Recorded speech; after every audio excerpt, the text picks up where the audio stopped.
Hi, everyone. Let's get started. Who's here today? Say hi if you've joined our chat. Who's here? Let's give it a minute.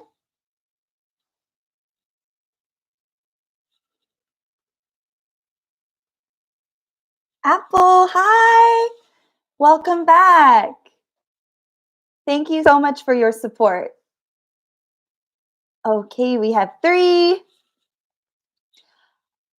Very good. I apologize for the little late start today. There was a little bit of a technical issue, but it was resolved. So now we're here. I see everyone coming in. This is excellent. If you're here, say hi.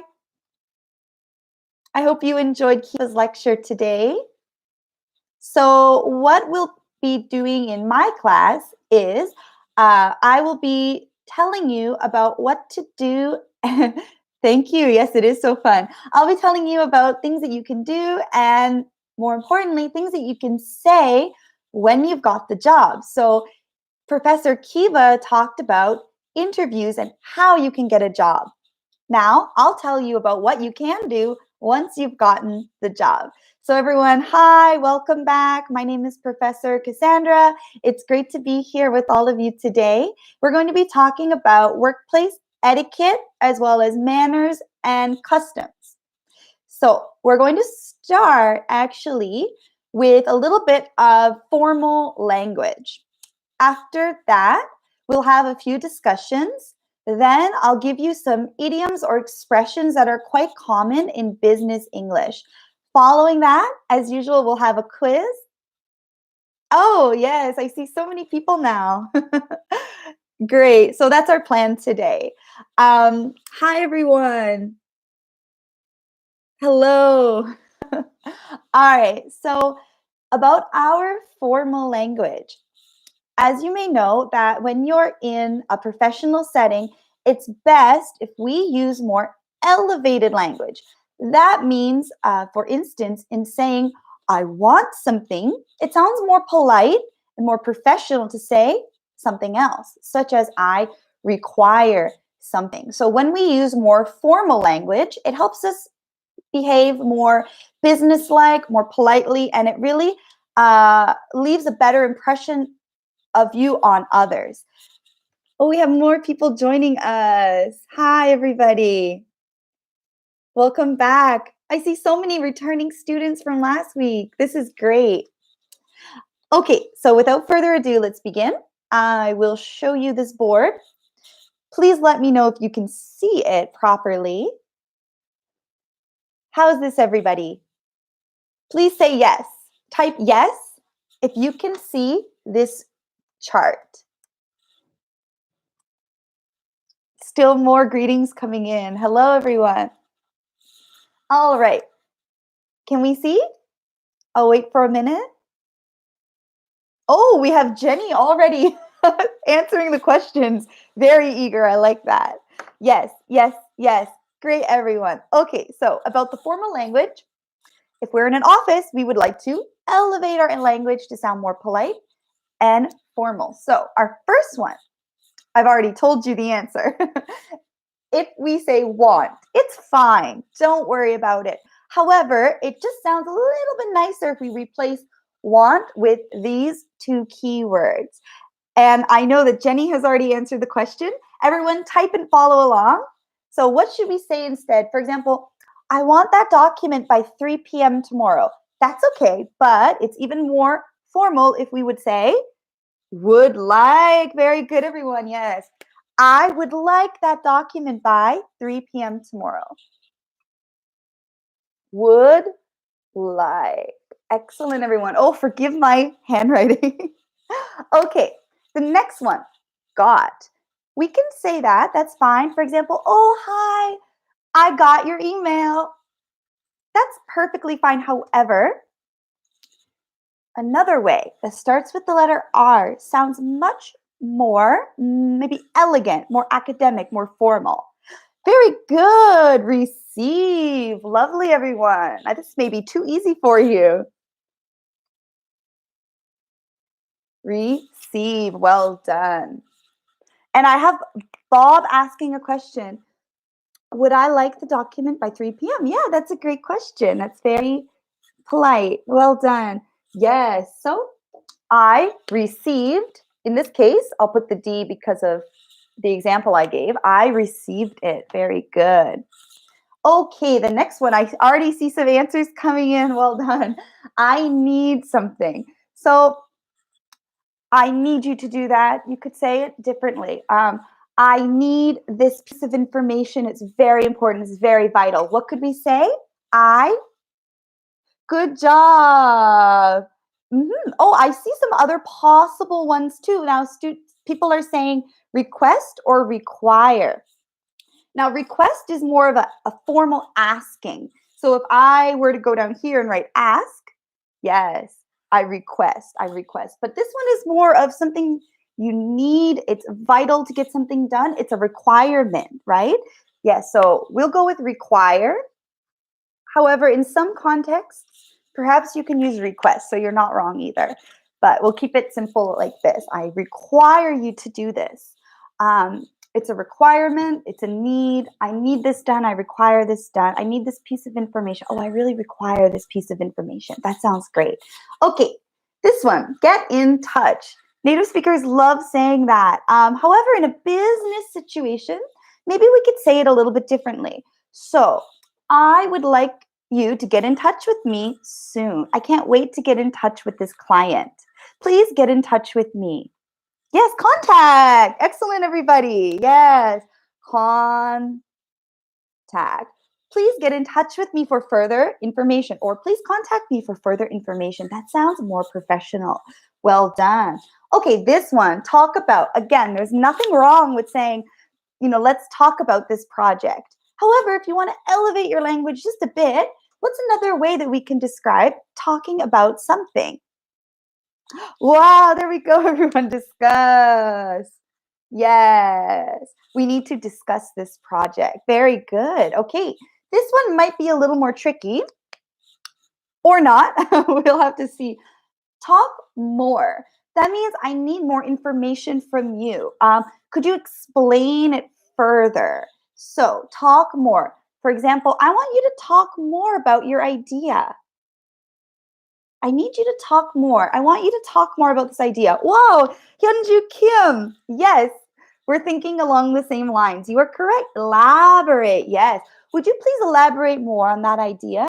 Yes, this idea needs further elaboration. That means we need to explain it and talk about it more. So, let's try to get my arm positioned properly. Elaborate. Elaborate.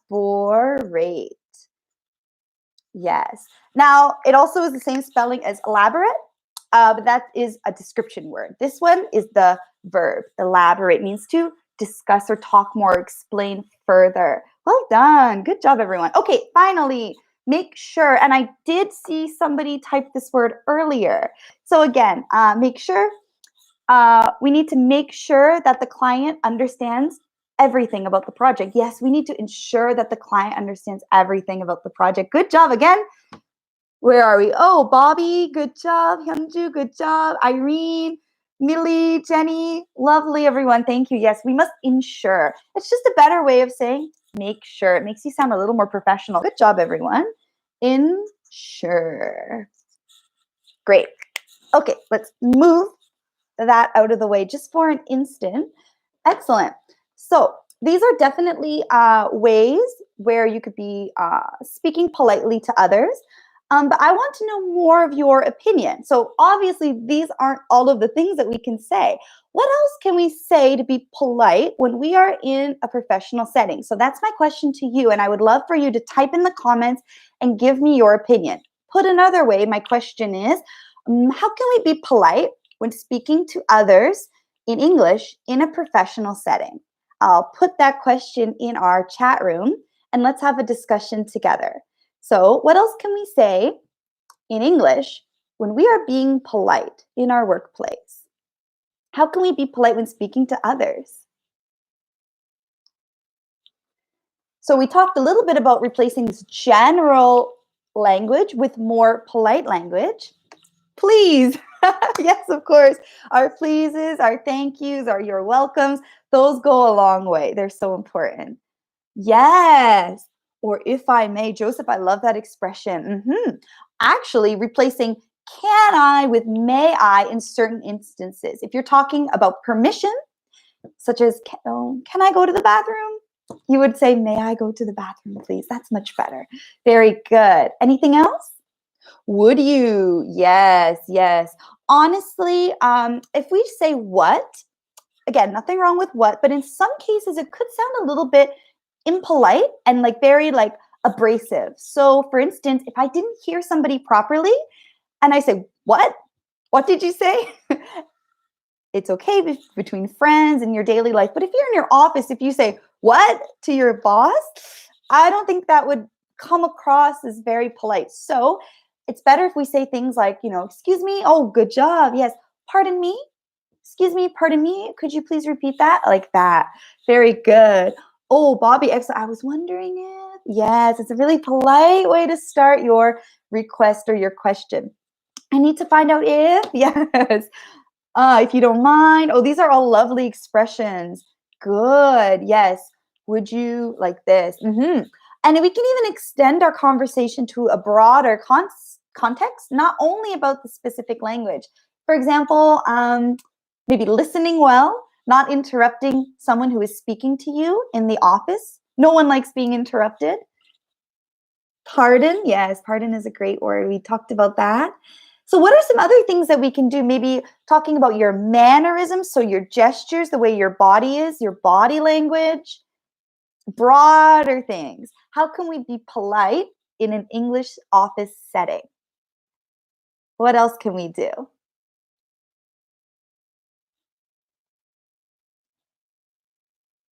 So, I can tell you a little bit about my experiences in the West. Oh, there we go. Apple smile.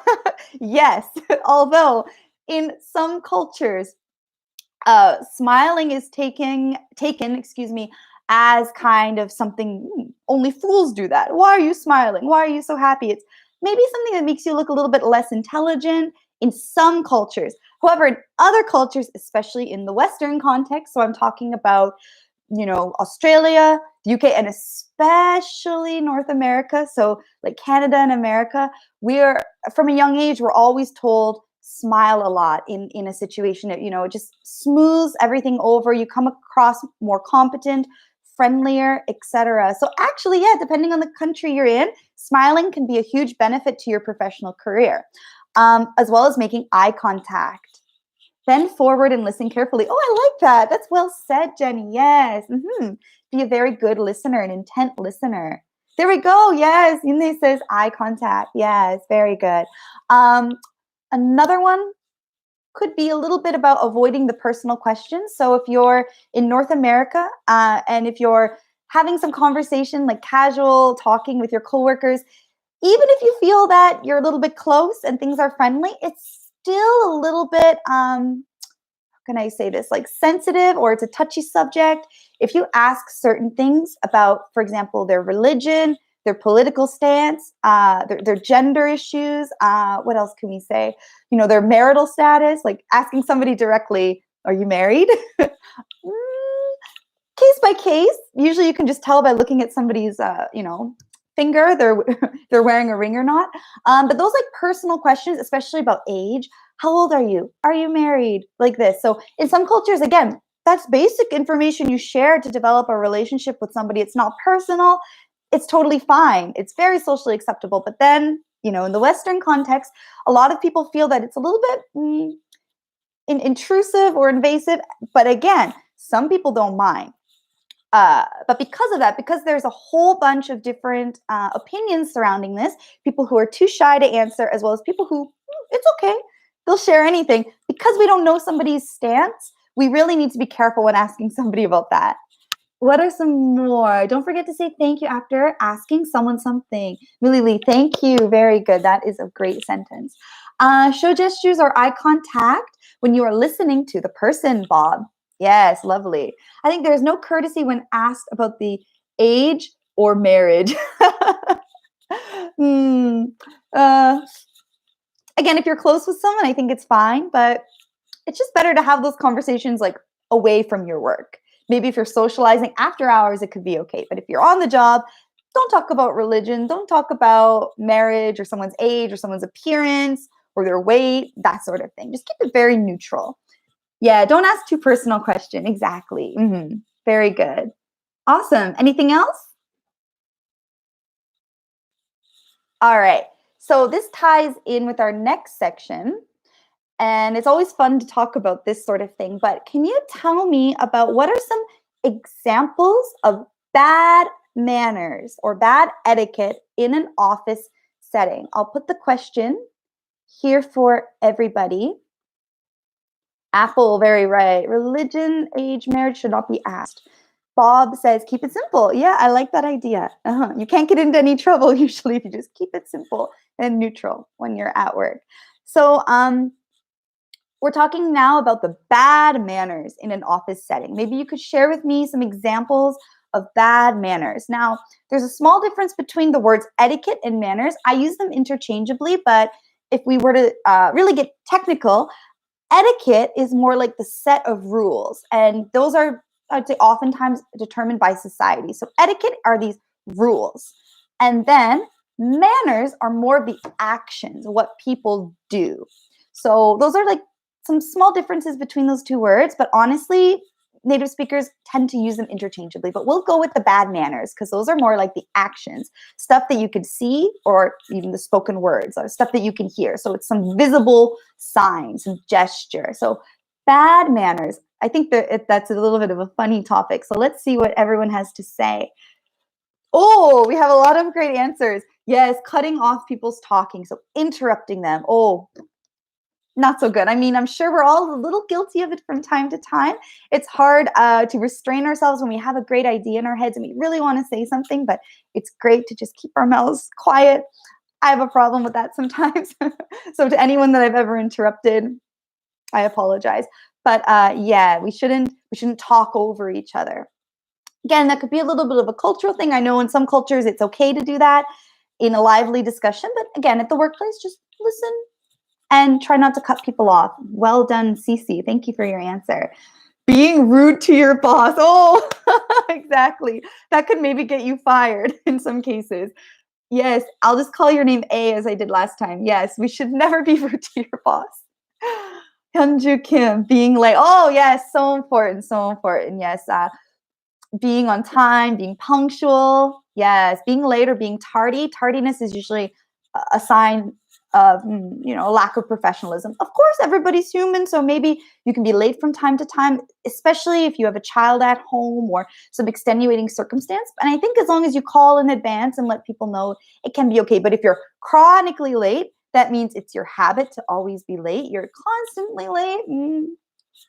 That could be a little bit unprofessional. Okay, Eddie Jack says, too much louder talking on the phone. Oh, yes. Talking loud on the phone and everybody around you can hear that conversation. Well said. Jenny, checking phone in meetings or when someone is speaking to you. Oh, yes. Yes, exactly. Somebody who's constantly like this, scrolling through their phone, looking at messages, not paying attention to what's going on around them. Okay, Millie says eating something when we talk in an office like a snack. Oh yes, yes. So I'm particularly susceptible to that, meaning I really don't like it when I can hear other people chewing loudly or eating something, especially something messy. I guess I'm a picky person, but I know that like mukbang in Korea and other parts of the world is quite popular and famous. So like hearing that crunching sound or the swallowing sound or that smacking sound, like that can be okay for some people and some people don't mind it.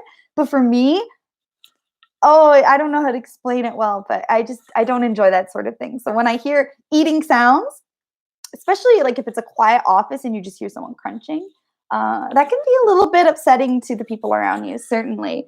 Irene Shin, gossiping is really kind of bad manners. Oh, I'm so glad you brought up gossiping, Irene. Yes. Oh, wow. We could talk for a long time on the subject of gossiping and something I'm guilty of sometimes. So I think as humans, we like to share social information about others, but we should never do it when we're at work. That could really hurt someone's feelings. we could do a wide number of things to damage your career or to hurt somebody else. So it's just such a, yeah, very bad practice. So just, if you have nothing nice to say, don't say anything, that sort of thing. Eating aloud, yes, apple, we discussed that. Yes, so make a noise when blowing your nose, when sneezing. Right. Definitely those bodily function noises. Again, because it's the human body, sometimes you can't control what happens, but whenever possible, yes, trying to excuse yourself from the situation to take care of those sounds, doing them discreetly. It's just best to walk outside or walk to the bathroom and handle that in privacy. Definitely.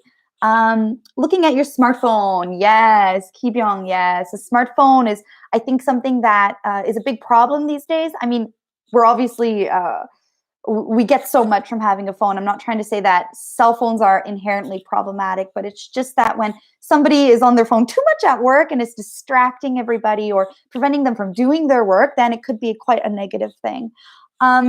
T. Jenny says, making personal remarks about someone's appearance or clothing. Oh, yes, definitely. I think it could be okay. Just my personal opinion. If somebody is dressed so nicely that day, it's so obvious that they look stunning, and you can maybe compliment them. Oh, wow, you're so, you look great, and oh, I love your skirt, or I love your tie, something like that. That's always nice to share a compliment, as long as it's truly a compliment. It's not a backhanded compliment. A backhanded compliment is something where it sounds like a compliment, but there's a little bit of an insult inside of it. So, for example, if somebody says to me, oh, you look prettier today than you did yesterday, I wouldn't take that really as a compliment. I would categorize that as a backhanded compliment, because it would imply, oh, what do you mean? I was ugly yesterday. I usually look ugly and now I look better today. So if you just keep it like really, really simple, like, hi, oh, you look great today, it can't be misinterpreted. So don't comment on others' appearances unless it's extremely and clearly positive. Yes, definitely. And the safest bet is, like T. Jenny says, just don't comment, don't make personal remarks on someone's appearance or clothing. I like how you wrote that. Good job. Kwang Sung Park says, good day. What is office setting? Oh, I think perhaps maybe you just tuned in. So welcome. And we're talking about office setting would just mean office environment. So setting refers to the place where something happens. And office would be, sure, your business, your office. We can maybe just generalize it as like a general 9-to-5 job where you're sitting at a cubicle. So you're kind of in front of a computer at a desk. Just office setting, we can just generalize, because of course everybody has different jobs, and that manners could differ slightly from job to job. For example, someone could be an athlete, piano teacher, someone who collects garbage, a government officer, or like a public officer. So we just want to keep it general today and just say office setting. So at your office, what are some things that you shouldn't do? Okay, Eddie Jack says, my coworker wore award clothes, for example, sleeveless dress. Oh, so that can be seen as something maybe against a company's dress code. So I know that, yes, the way that you dress in some instances could maybe be offensive to others. So it's really good just to follow the best practices at your workplace. And maybe in some industries, showing your complete arm, your bare arm, not a problem. But in other environments, it's better to tend to dress more conservatively, because then, there's no distraction. Everyone looks more similar to each other, and we can just, focus on our work. It's not a fashion show. We're here to work. That's what my parents used to say to me whenever I was worried about my appearance. They said, don't really worry too much. Just focus on your work and, wear something that wouldn't distract other people. Okay, unique choices, smoking. There are still people who smoke here. Right. So in that case, okay, smoking in a workplace could, cause obvious issues for people who have difficulty breathing, or just non-smokers who don't enjoy the smell. So of course, following the smoking rules of that environment. I don't know well about the smoking laws in Korea. I'm a non-smoker, but in Canada there are some very strict rules about having to be outside of a building and very far away from this. How can I say, from the areas that people are normally passing through and walking in. So Usually there are designated smoking areas so that the non-smokers can avoid those areas easily. Bad manners when you sneeze, when you don't cover it with your hands. Yes, yes. Or when you cough, if you just kind of cough like this, right? You're not covering it or blocking it. Um, Definitely. Ejects is awkward, so maybe you're making an awkward situation for others. Really burp. Oh, there are so many. They just keep coming and burping in an office. And I would hate to give everyone an example of burping. Maybe we can Google that word later on your own time. But oh no, I should say, as an English teacher, I should explain. If you don't know the word burp, it's when let's say gas is released from your mouth. So that sort of thing. Complaining, yes, that's so good, Jenny, because when people are being negative or complaining too much, that can make the atmosphere awkward in your workplace. Like Eddie Jack brought up a good point with that word awkward. It's very uncomfortable for others. Very good. Drinking alcohol too much last night or evening. So I'm sure we've all had that coworker come into work and you can maybe smell something on them. So you can detect the scent of alcohol on them, and you would just assume that they had been drinking the night before quite heavily. Oh, I always feel bad for those coworkers. But it's not that considerate, right? Because people have to be around that strong alcohol smell. Usually, well, okay, let's save that discussion for later. I think that we'll be talking about food and drink in future lessons. So we'll reserve that for another time. Okay, 9 meters outside of building. Oh, thank you, Cece. There we go. 9 meters. Okay, that's quite a lot of space. Great. When someone talks with a smoke smell, right? Okay, so of course, brush your teeth. And I hope that I'm not coming across as someone who is, how can I say this, is very anti-smoking. I just think that everyone's free to do what they want, but it's just better if you know that you're doing something that could cause discomfort for others. You should try to take care of it. So I'm not saying it's bad if you're a smoker, right? Or it's bad if you eat a lot of garlic. Actually, I'm very guilty of that. I love garlic. So I'm always very, very aware of, oh, I ate some garlic. I need to be careful of my breath. I need to brush my teeth a lot and take a lot of showers, right? So eating some smelly food, right? Giving unrequested advice. Yes. We all have coworkers like that who just like to insert themselves into your life and kind of tell you something, give you tips.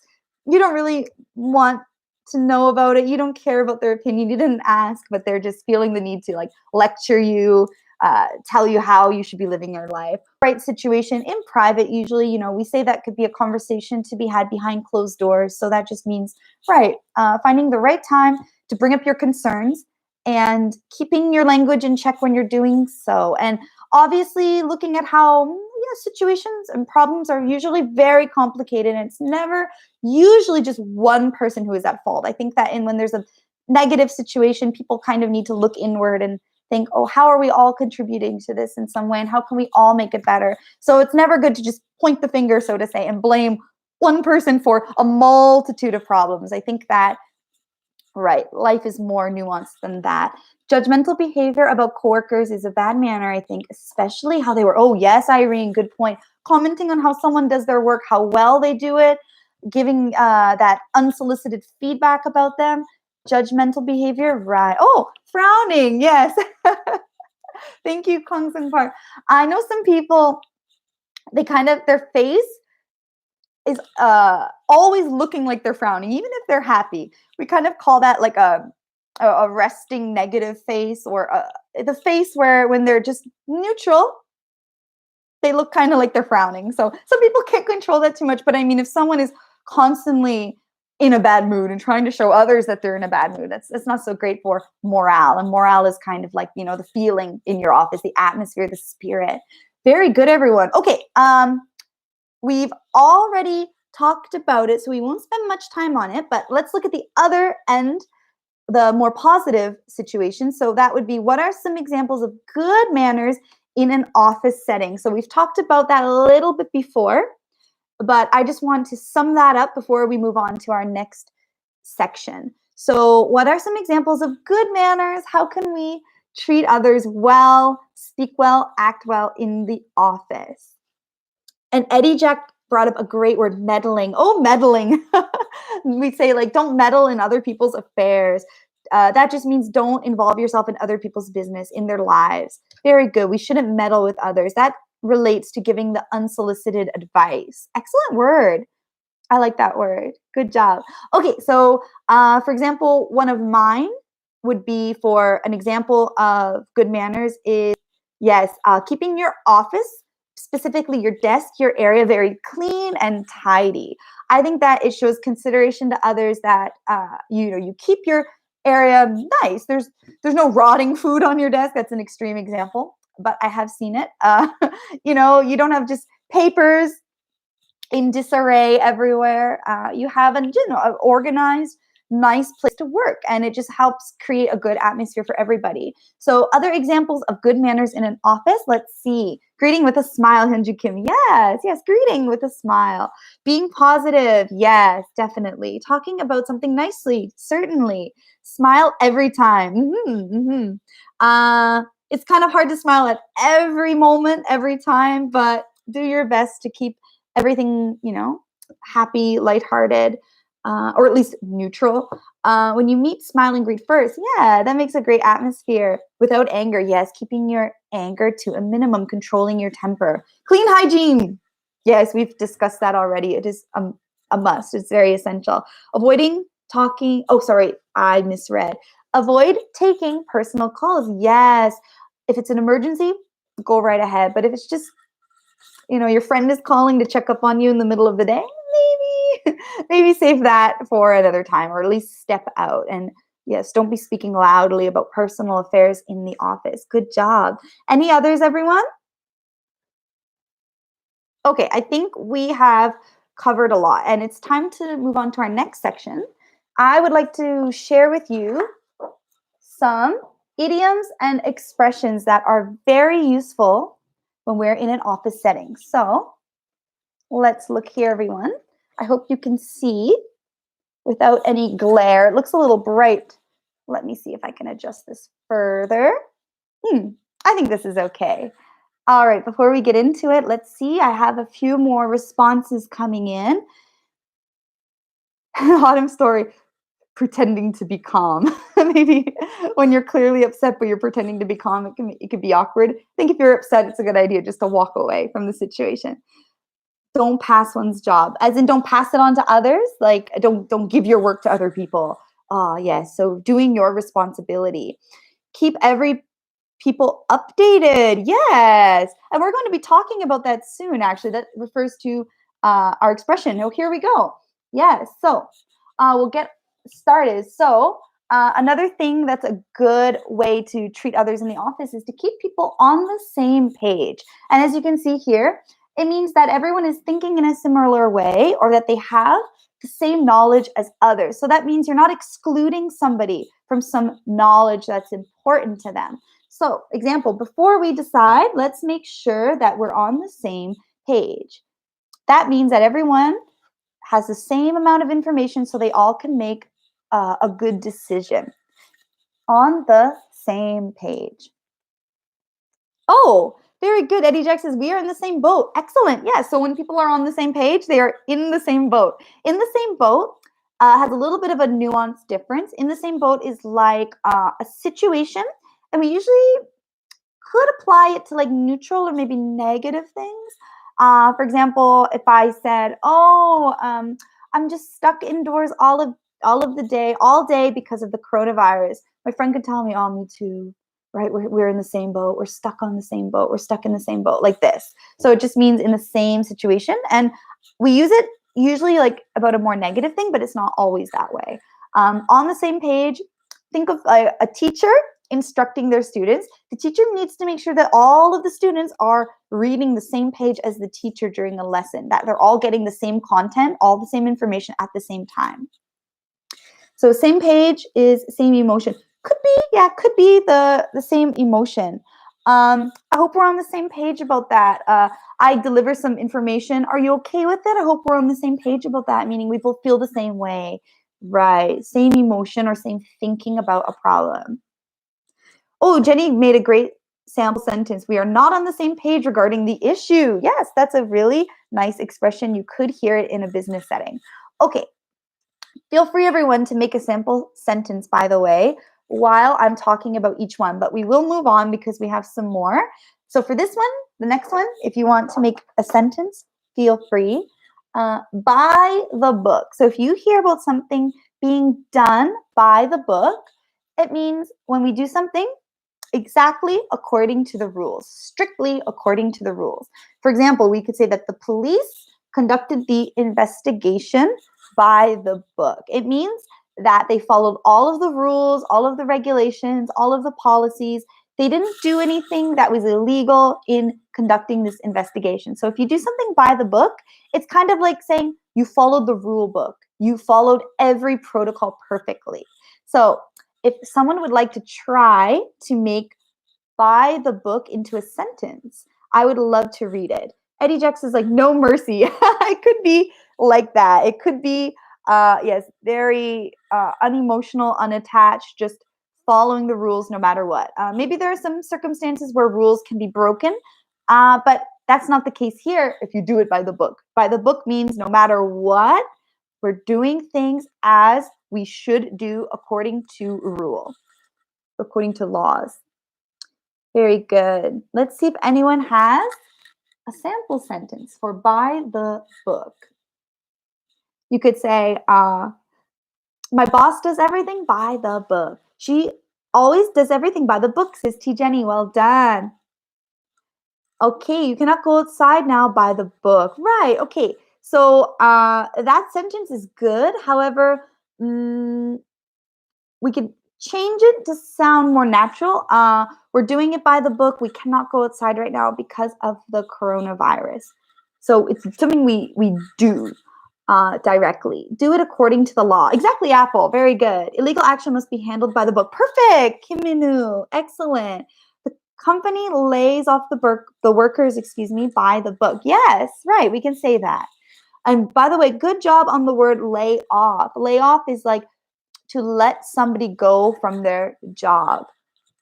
That means, in another sense, to fire them, but fire is very strong and direct, and fire usually means that somebody did something wrong and they are being punished by being fired. But layoff could just be that the company is downsizing, so they need to be let go. The worker can't continue there anymore.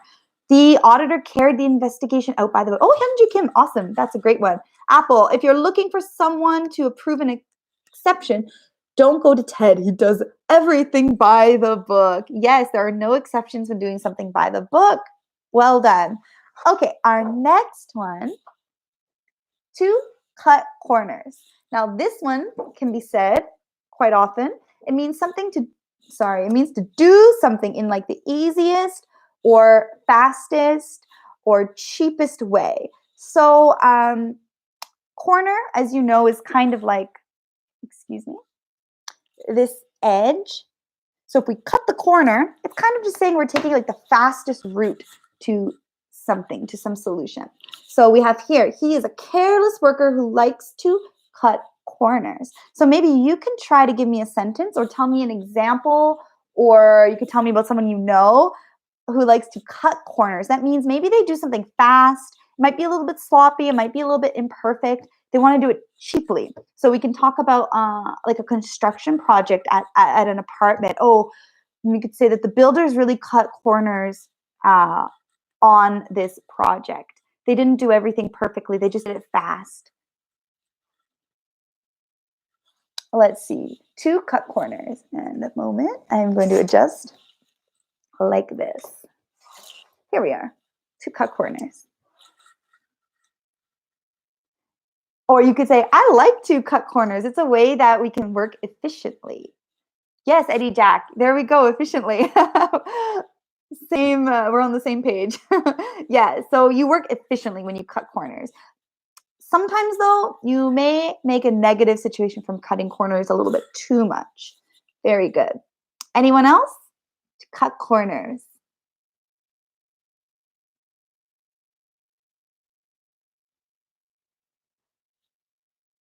This one may be a little bit hard to come up with an example, so I'll try to say another one.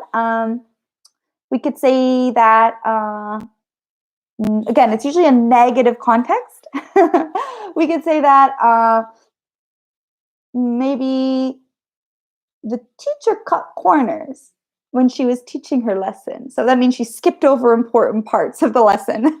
She didn't do really a great job. She just wanted to finish like that. So, ooh, what a bad teacher. Or you could say that the person who cooked your meal at the restaurant, they really cut corners. They really cut corners. They didn't. They didn't really care about the taste of this food. They just wanted it to be cooked quickly. Yeah, like a drive-through. Thank you. Yeah, drive-through could be like cutting corners in a sense. Cutting corners is harmful. Try to be steady. Very good. He cut corners to get what he wanted, Hyunju Kim. Nice. Okay. We have COVID-19. Maybe some corners were cut in the early stages of, how can I say, testing that disease in certain countries. But that's a whole other issue. If you cut corners and don't apply a top coat, then your nails probably are going to chip faster. Oh, thank you, Apple. Yes, that is a perfect example and something that I can relate to. Okay, we'll move on. So this one is to start something. If we say, oh, everyone, we need to really get the ball rolling. We need to get the ball rolling. That means we need to do an action to spark something, or we need to just begin. We need to roll the ball. We need to get going. We need to begin this project. So we have to get the ball rolling on this project ASAP, ASAP, ASAP, as soon as possible. So we could say that, for instance, my new colleague really got the ball rolling on this new project. Or, oh, the workers are so slow. They really need to get the ball rolling. Let's start. I'll get the ball rolling with the icing while you mix the batter. Oh, thank you, Apple. That's a great sentence. T. Jenny says, once you get the ball rolling, you'll be great. Yes, very good. Or you could think about a dance. I mean, a place where people are gathering to dance. So nobody is dancing on the dance floor. I'm actually thinking of weddings in Canada because unlike, I think, most weddings in Korea, when you're getting married in Canada, ooh, it's a very long affair. It takes hours. It could take all day or all night. There are so many steps to that wedding. And one step is the dance, where everybody joins in the couple with their first dance. So in some cases, maybe no one is really dancing. People are kind of uncomfortable, they're shy, they're awkward. And then somebody stands up and just starts dancing. I would say, wow, he really got the ball rolling. Then that person inspired everyone else to get up and dance like this. Eddie Jack says, we need to start this project. Perfect. Kwang Sung Park says, our lecture got the ball rolling offline without COVID-19. Yeah, so I can see that the coronavirus has kind of inspired a lot of new lectures or new forms of education, right? Good. Okay, next. I like this one. Up to speed. It really means just to like update somebody, to have the latest information. It means I'm up to speed. I'm up to speed, everyone. I have been given all of the information about this project. You can also bring somebody up to speed. So, for example, I brought our new coworker up to speed on the new policy changes. So someone's new in your office, maybe they don't know about this rule or way of doing things, and then you tell them, you update it, you explain it to them, then they're brought up to speed. So up to speed is kind of like you update somebody, basically. So why don't we try the example sentence here, up to speed. There we go, T. Jenny, already. I just needed time to get up to speed. Yeah, it took me some time to learn what to do. Bring the new guy up to speed on this case, will you? Says Apple. Great sentence. Yes, so it just means to inform them and make sure that they have the same knowledge. This relates actually to being on the same page as others. When you bring someone up to speed, hopefully then they're on the same page as other people. They have all the same knowledge as others. Anyone else get up to speed? Speed makes me think of driving a car. And you can kind of imagine that too. Like you need to be up to speed in traffic, right? You need to merge with the flow of traffic and follow everyone at the right speed so that everyone is driving in harmony with each other. I just needed time to get up to speed. Yeah, Chi Jenny, that's great. I really like that sentence. Anyone else? Okay, next we have go the extra mile.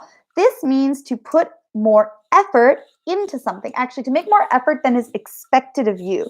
So she really went the extra mile on her report. It's a good idea to go the extra mile to impress your boss. She's a person who takes pride in her work and she always goes the extra mile to please others. So that just means doing more that's expected of you. Go the extra mile. Mile is the American like unit of measurement for distance. So it's like we wouldn't say go the extra kilometer. It would sound just a little bit odd because of common usage. We go with go the extra mile. So it's like when you're running a race and you just keep running more. You go one extra mile, you go one extra kilometer. Like you're doing more than expected of you. That's the sense of going the extra mile. Let me adjust for a moment. I would love to see your sentences about going the extra mile. And Bob, yes, your sentence is correct. I saw the question mark there, so it looks like you're asking, is this right? Is this incorrect? It's perfect. T. Jenny says, let's do our best and go the extra mile together. Yes, very well done. Apple, I have to say our lawyer really went the extra mile in making sure every aspect of our case was watertight. Oh, very good. And watertight means like solid, flawless, perfect. Airtight, nothing can enter. Good job. We need to get the extra mile on this project. Oh, sorry, I misread it. I'm so sorry, A. You said it perfectly. You wrote it perfectly. I didn't say it well. We need to go the extra mile. Yes, very good.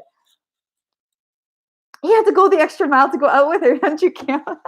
I like that sentence. So this man presumably had to do a lot of work to impress this woman before she accepted to date him, to go out to date him.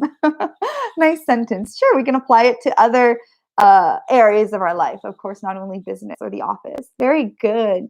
Okay. We have, I believe, two more. Yes, just two more. So we'll keep going ahead. To multitask. I think this one maybe everyone could already know just by looking at the words of multi, like many, multiple, plural, and task, like job, duty, thing that you have to do, activity. So it just means deal with more than one, not only one, sorry, more than one task at the same time. My wife is so good at multitasking. I wrote that example because I know that a lot of students, now not only women, but in particular, I was speaking with a lot of students right now who are multitasking so much in that they're at home with their children, they're working their job still through telecommuting. So they're not going to their office. They have to stay at home because of the coronavirus. They have to do their job. They have to take care for their children. And then they also have to study online at CUFS. And not only women doing this, and some men as well. So wife is just for the example sentence. But yes, a lot of students have been multitasking a lot these days. Let's see some great sentences. Right. Eddie Jack, perfect. T. Jenny, when I am focused on something, I can't multitask. Yes, that's right. So when you're doing one thing at a time, it's sometimes better. You can focus more that way. Bob says, she's out of my league. I have to go the extra mile on the date. Yeah, sure. Oh, actually, next week we're talking about dating. So your expressions are so great, Bob, like out of my league, date. Those things I'll talk about next week because I'm talking about dating and romance. So I'll save that for next time, but you're correct. I'm so bad at multitasking, says A. Right. I can relate as well. It's hard to divide our concentration between so many tasks. And because of time constraints, I'll just keep going, but feel free to keep the sentences coming in. Sanju says, employees are highly likely to hire people good at multitasking. Yes, a lot of times in a job interview, they ask you, are you good at multitasking? And very beneficial if you say yes. Can I use it like this? I am a multitasker. Oh, of course, you can modify the word, Irene. Yes, that's perfect. Yes. I am a person who multitasks, aka, therefore, I am a multitasker. Okay, last one, everyone. Red tape.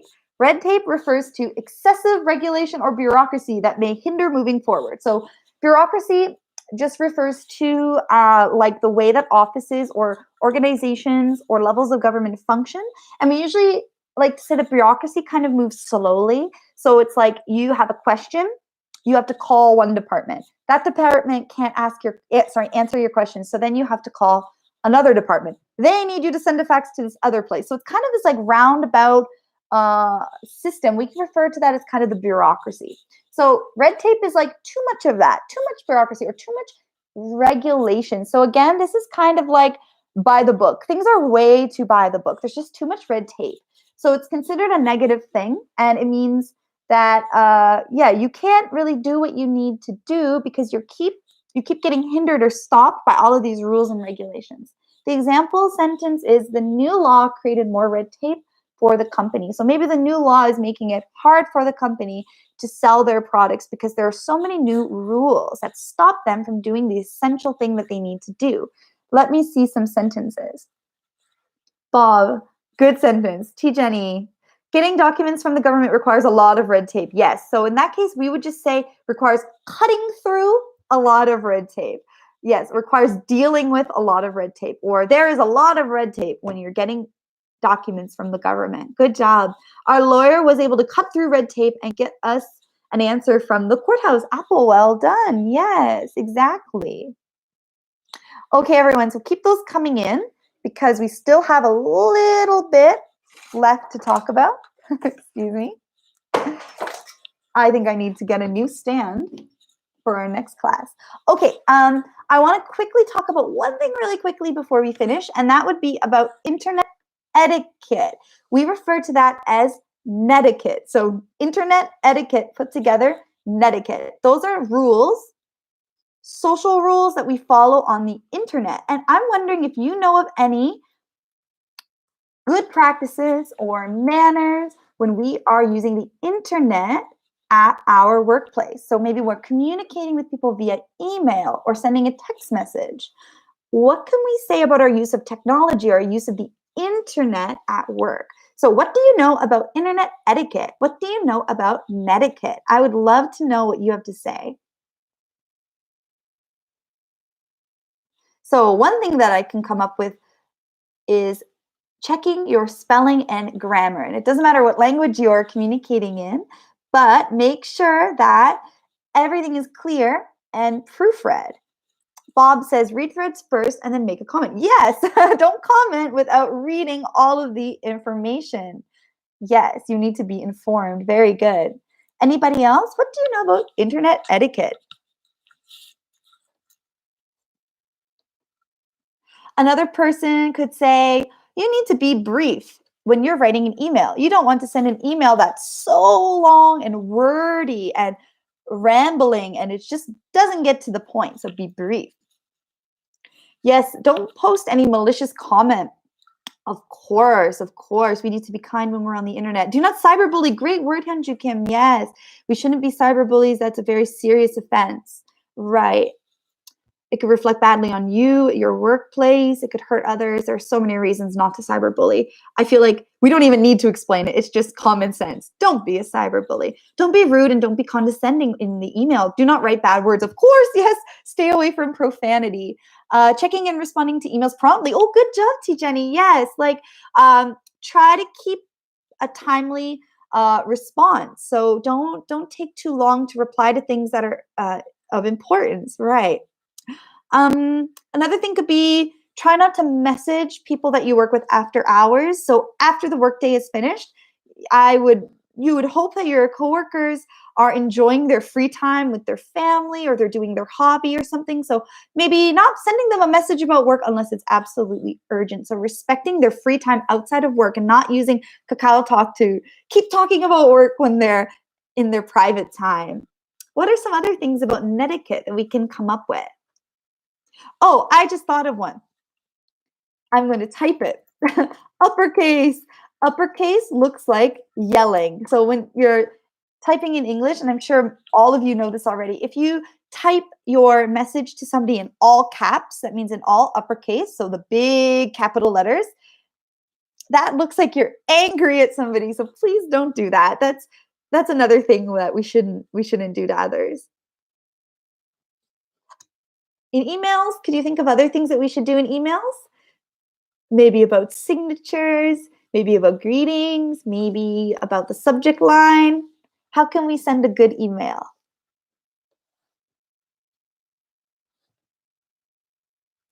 Anyone? That's a lot of, I gave you a lot of hard questions. Yes, too much emoticons, Dano. Yay, thank you. Yes, please refrain from the emoticons in a professional work email. Yes. Maybe every now and then a little emoji, emoticon, like little image is okay. In texting back and forth. Like Jano provided one. Yeah, like that's okay. But if it's a very formal, serious matter, refrain from those. Good job. Yes. And of course, in your subject line, like give a subject, give a title, tell people what your email is about. Don't leave it blank. Don't leave them hanging. They're curious. They need to know. Sign off with your signature. Greet them. Hello with their name. Hello, so and so. If you don't know their name, what can you write in an email? You could say, to whom it may concern. That's right. So we don't know, like if you're applying for a job and you don't know who you're directing this email to, you could say, to the hiring committee or to whom it may concern. Oh, T. Jenny, yes. If you wouldn't show it in public, don't share it online. That's a great rule to live by. If you don't want everybody, including your boss's sister's friend, seeing your private life, don't share it on the internet. Yes, err on the side of caution. Very good.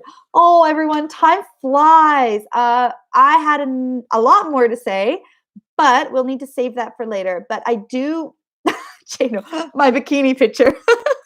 Right, yeah, keep the bikini pictures in a private album for your friends, right?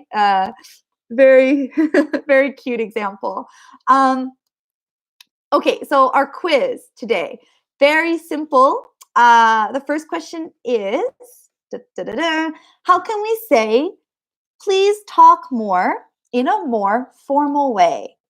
So our quiz today, our first question to sum up, how can we say, please talk more in a more formal way? Please remember to the beginning.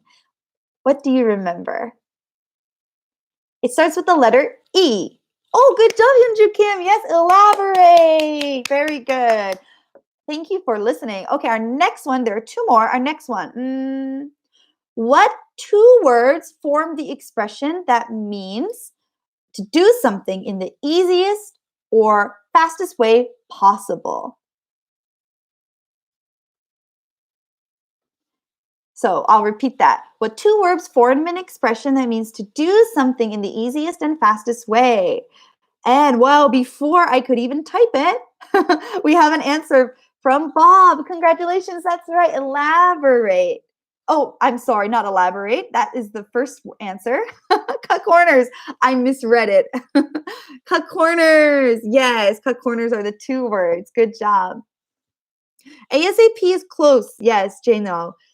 We can include that. Actually, that was related to my next question. So we'll go with that. A shortcut too, yes. What does ASAP stand for? We'll keep it simple. ASAP. What does that represent? ASAP. What does that mean? I believe I said it very quickly earlier. As soon as possible. Oh, very good, Bob. Yes. Everybody. As soon as possible. Excellent. Okay, everyone. So for today's prize, I was actually quite busy, so I don't have a prize for you, but my prize is a book recommendation. So I want to recommend this book to the winners as well as everybody here. I can see the Korean title actually. This is just a book recommendation. It's called How to Win Friends and Influence People by Dale Carnegie. And this book is awesome for people who are in a business environment. It talks about, how you can have better relationships with your coworkers, how you can be a better boss. If you're selling something, how you could perhaps sell something better. So it just gives a lot of like really interesting psychological tips and techniques about having influence on others in a workplace. So I thought I would recommend this book. It's like a classic that a lot of entrepreneurs read. You can read it in English or Korean. And as a challenge, if you can read it in English, I would be very impressed. And I would love for you to message me in the comments or get in touch with me if you have read that book, or if you plan on reading that book, and yeah, if you have any questions. So, oh, Jano, thank you. You typed it for me. I was about to type the title. Yeah, so that's a great book. And if anyone else has a book that they would like to share and recommend, that would be great too. There are so many books about, how to be a business person, how to improve your business skills, your negotiation, your public speaking, and kind of all of these things related to having a better work life. So if you have any books like that, share it. I would love to know about it. As well as if you have any questions from today, leave them in the comments. And as always, it was so nice speaking with you here. And it was a really fun time for me. Time flies, actually. So I didn't expect that we would, have so much fun. I should have taught you more. I'm sorry, but you're a very smart bunch. So I feel like you already knew a lot here. So thank you again for participating. You all did a really lovely job. And next week, Professor Kiva will discuss uniquely Korean trends. That should be a lot of fun. I can't wait to hear what she has to say about that. And then I will talk about, as I said, dating and romance. So next week should be a lot of fun, everyone. I hope to see you back here. Let's all go and enjoy our day. It's really sunny out there, so I hope that we have a great weekend. Take advantage of the great weather. And if you have a question, please let me know. Okay, everybody. Well done. Bye-bye.